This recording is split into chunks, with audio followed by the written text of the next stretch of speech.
3 जून 2006 आत्ताचा धाराशिव आणि तेव्हाच्या उस्मानाबाद जिल्ह्यातील काँग्रेसचे वजनदार आणि प्रभावी नेते पवनराजे निंबाळकर हे आपल्या स्कोडा कारनं मुंबईहून धाराशिवकडे जाण्यासाठी निघाले होते। त्यांच्यासोबत त्यांचे विश्वासू चालक समत काझी हे होते।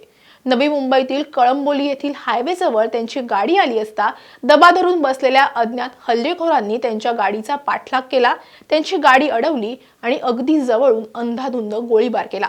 हा हल्ला इतका भीषण होता की पवनराजे निंबाळकर आणि चालक समत काझी या दोघांचाही जागीच मृत्यू झाला।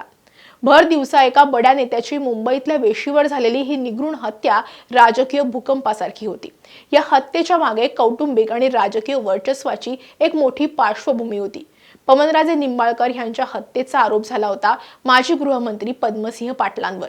पवनराजे निंबाळकर आणि पद्मसिंह पाटील हे एकमेकांचे जवळचे नातेवाईक होते, परंतु धाराशिव जिल्ह्यातील राजकीय वर्चस्वावरून त्यांच्या टोकाचे मतभेद निर्माण झाले होते। गेली 20 वर्ष या प्रकरणाचा न्यायालयीन लढा सुरू आहे। आतापर्यंत या खटल्यात काय घडलंय तेच या व्हिडिओच्या माध्यमातून आपण समजून घेणार आहोत। नमस्कार, मी कोमल आचरेकर आणि तुम्ही पाहत आहात महाराष्ट्र टाइम्स ऑनलाइन। पद्मसिंह पाटील आणि पवनराजे निंबाळकर हे केवळ राजकीय सहकारी नव्हते, तर एकमेकांचे चुलत बंधू होते। सुरुवातीच्या काळात पवनराजे हे पद्मसिंह पाटील यांचे खंदे समर्थक म्हणून ओळखले जायचे। पद्मसिंह पाटील जेव्हा राज्याच्या राजकारणात मंत्री म्हणून मोठे होत होते, तेव्हा जिल्ह्यातील त्यांची राजकीय घडी बसवण्यात आणि स्थानिक पातळीवर त्यांचं व्यवस्थापन सांभाळण्यामध्ये पवनराजेंचा मोठा वाटा होता। धाराशिव शहरातील तेली गल्ली हा परिसर आर्थिक आणि व्यापारी दृष्ट्या अत्यंत महत्त्वाचा मानला जातो। स्थानिक राजकारणावर आणि नगरपालिकेवर ताबा मिळवण्यासाठी या गल्लीतील व्यापारी, स्थानिक कार्यकर्ते आणि संस्थांवर वर्चस्व असणं गरजेचं होतं। सुरुवातीला एकत्र असणाऱ्या या दोन्ही नेत्यांमध्ये याच भागात स्थानिक निवडणुका, दुकानांचे गाळे आणि व्यापारी संघटनाच्या नेतृत्वावरून मतभेद सुरू झाले। हळूहळू हा वाद केवळ गल्लीपुरता मर्यादित न राहता निंबाळकर विरुद्ध पाटील अशा कौटुंबिक आणि राजकीय प्रतिष्ठेचा बनला।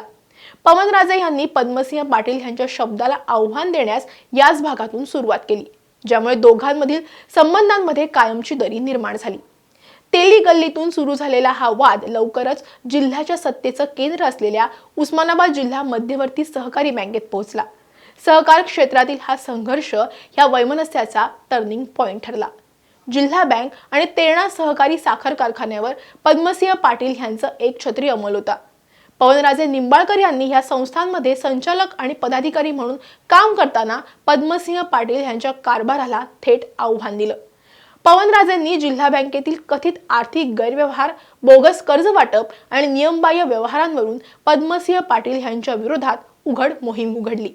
त्यांनी बँकेच्या चौकशीची मागणी करत कायदेशीर लढा सुरू केला, ज्यामुळे पद्मसिंह पाटील यांच्या राजकीय साम्राज्याला मोठं भगदाड पडण्याची शक्यता निर्माण झाली होती। पवनराजे निंबाळकर यांनी पद्मसिंह पाटील यांच्या विरोधातील भ्रष्टाचाराचे पुरावे गोळा करून ज्येष्ठ समाजसेवक अण्णा हजारे यांची भेट घेतली। अण्णा हजारे यांनी या पुराव्यांच्या आधारे तत्कालीन आघाडी सरकारमधील मंत्री असलेल्या पद्मसिंह पाटील यांच्या भ्रष्टाचाराविरोधात मोठं आंदोलन पुकारलं। सरकारनं या प्रकरणाच्या चौकशीसाठी न्यायमूर्ती सावंत आयोग नेमला। या आयोगाच्या अहवालानंतर पद्मसिंह पाटील यांना आपल्या मंत्रिपदाचा राजीनामा द्यावा लागला होता। सीबीआयच्या आरोपपत्रानुसार पवनराजेंनी अण्णा हजारेंना हाताशी धरून आपलं राजकीय करिअर उद्ध्वस्त केलं अशी तीव्र भावना पद्मसिंह पाटील यांच्या मनात निर्माण झाली होती। हा संघर्ष केवळ संस्थांपुरता मर्यादित राहिला नाही, तर तो थेट विधानसभेच्या मैदानात पोहोचला होता। विधानसभा निवडणूक 2004 मध्ये पवनराजे निंबाळकर यांनी उस्मानाबाद विधानसभा मतदारसंघातून डॉक्टर पद्मसिंह पाटील यांच्या विरोधात निवडणूक लढवली। जरी त्या निवडणुकीत पवनराजेंचा पराभव झाला असला तरी त्यांनी मिळवलेली मतं आणि जिल्ह्यात निर्माण केलेलं स्वतःचं स्वतंत्र राजकीय स्थान यामुळे पद्मसिंह पाटील यांच्या परंपरागत वर्चस्वाला धक्का बसला होता। सीबीआयच्या आरोपपत्रानुसार पवनराजे निंबाळकर यांच्या वाढत्या राजकीय प्रभावामुळे आणि त्यांनी घेतलेल्या आक्रमक भूमिकेमुळे पद्मसिंह पाटील यांच्या राजकीय कारकिर्दीला आणि अस्तित्वाला मोठा धोका निर्माण झाला होता। याच राजकीय वैमनस्यातून पवनराजेंचा काटा काढण्याचा कट रचण्यात आला होता, असा तपास यंत्रणेचा मुख्य दावा आहे। पवनराजेंच्या हत्या प्रकरणाच्या सुरुवातीचा तपास हा स्थानिक पोलिसांकडे देण्यात आला होता, मात्र त्यात फारशी प्रगती होत नव्हती। पद्मसिंह पाटील हे त्या काळात राज्यातील सत्ताधारी आघाडी सरकारमधील एक अत्यंत वजनदार नेते आणि माजी गृहमंत्री होते। त्यामुळे स्थानिक पोलीस दबावाखाली काम करत असून तपासाची गती मुद्दाम संथ ठेवली जात असल्याचा आरोप निंबाळकर कुटुंबियांनी केला होता। सुरुवातीपासूनच हा आरोप त्यांनी केला होता। स्थानिक पोलिसांनी सुरुवातीला हा वाद व्यावसायिक किंवा जमिनीच्या व्यवहारातून झाला असावा या दृष्टीने तपास सुरू केला होता। गुन्ह्यातील मूळ सूत्रधारांपर्यंत पोहोचण्याऐवजी केवळ किरकोळ संशयितांभोवतीच तपासाचं चक्र यामुळे फिरत राहिलं, ज्यामुळे मुख्य आरोपी हे मोकळे राहिले। राजकीय दबावामुळे तपास भरकटत असल्याचा आरोप करत निंबाळकर कुटुंबियांनी उच्च न्यायालयामध्ये धाव घेतली होती। त्यानंतर उच्च न्यायालयाच्या आदेशानुसार हा सगळा तपास केंद्रीय अन्वेषण विभागाकडे म्हणजेच CBI कडे सोपवण्यात आला। उच्च न्यायालयानं दोन्ही बाजूंचे युक्तिवाद ऐकल्यानंतर स्थानिक पोलिसांच्या तपासातील त्रुटींवरती ताशेरे ओढले आणि ऑक्टोबर 2008 मध्ये मुंबई उच्च न्यायालयानं हा खटला स्थानिक पोलिसांकडून काढून घेतला आणि केंद्रीय अन्वेषण विभाग म्हणजेच CBI कडे वर्ग केला। CBIनं गुन्ह्याच्या दिवशी आणि त्यापूर्वी कळंबोली परिसरामध्ये सक्रिय असलेल्या मोबाईल क्रमांकाचे कॉल डेटा रेकॉर्ड तपासले म्हणजे CDR तपासले। यावरून शूटर्स आणि कटातील मध्यस्थांचे थेट धागेदोरे उघड झाले। CBIनं स्थानिक गुन्हेगारांना ताब्यात घेण्यास सुरुवात केली। यात शूटर दिनेश तिवारी, पिंटू सिंग, छोटू पांडे यांची नावं समोर आली। या शूटर्सना मुंबईतील माजी नगरसेवक मोहन शुक्ला आणि पारसमल जैन यांच्या माध्यमातून गोवण्यात आल्याचं स्पष्ट झालं। पवनराजे निंबाळकर खून खटल्याची खरी दिशा मिळाली ती या पारसमल जैन या आरोपीमुळे। CBIच्या तपासात पारसमल जैन हा संपूर्ण कटाचा मुख्य दुवा म्हणून समोर आला होता। पारसमल जैननं न्यायालयात गुन्ह्याची कबुली दिली आणि तो या खटल्यात माफीचा साक्षीदार बनला। न्यायालयानं त्याला माफी सुद्धा दिली। पारसमल जैन हा व्यापारी होता आणि पोलिसांचा खबरी म्हणून सुद्धा काम करायला लागला। जैनने धंद्यात बुडाल्यानंतर मोहन शुक्ला या त्याच्या मित्राची भेट घेतली आणि शुक्लानं सतीश मंदाडेला भेटण्याचा सल्ला त्याला दिला। सतीश मंदाडेनं याची फेब्रुवारी 2005 मध्ये पारसमल जैनची भेट घेतली आणि पवनराजेंना मारण्याची सुपारी घेतली। त्यानंतर तो धाराशिवला आला, मात्र डाव फसल्यानं तब्बल 17 महिने कट रचण्यात आला। जैननं दिलेल्या साक्षीनुसार त्यानेच मुख्य सूत्रधाराकडून सुपारी स्वीकारून संपूर्ण कटाची आखणी आणि अंमलबजावणी केली आहे।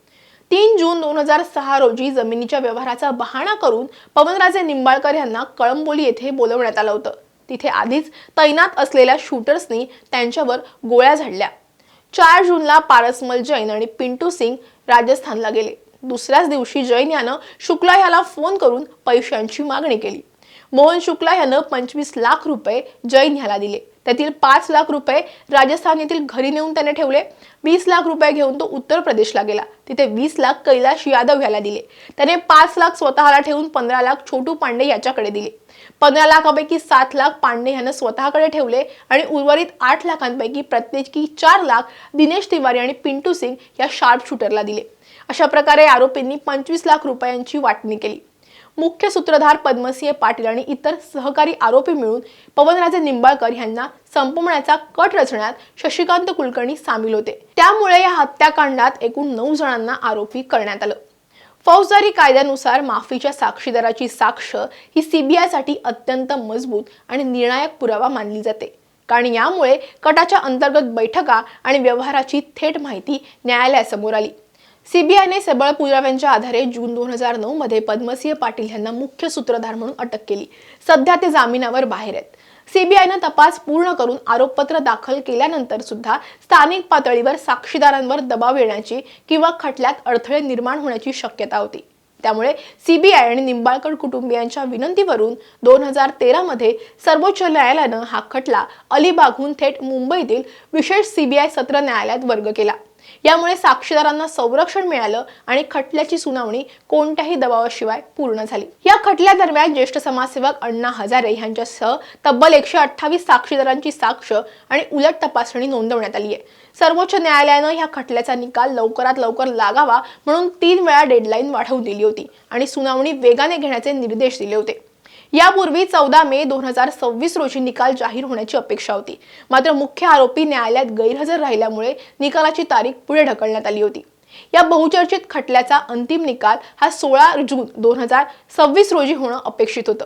संपूर्ण निंबाळकर कुटुंब, खासदार ओमराजे निंबाळकर, जयराजे निंबाळकर आणि चालक समत काझी यांचे कुटुंबीय न्यायालयात उपस्थित होते।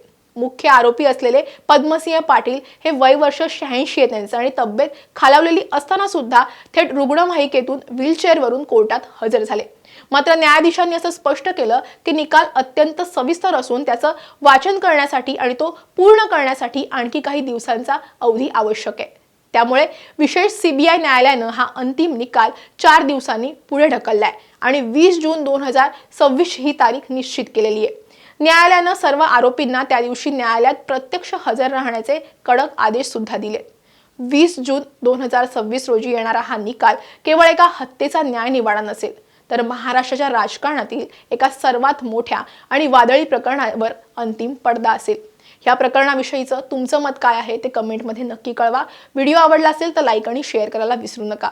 असेच व्हिडिओ पाहण्यासाठी महाराष्ट्र टाइम्सचं यूट्यूब चॅनल सबस्क्राईब करा. आम्हाला इन्स्टा फेसबुकवरती फॉलो करा आणि हा व्हिडिओ तुम्ही शेवटपर्यंत पाहिलात त्यासाठी धन्यवाद.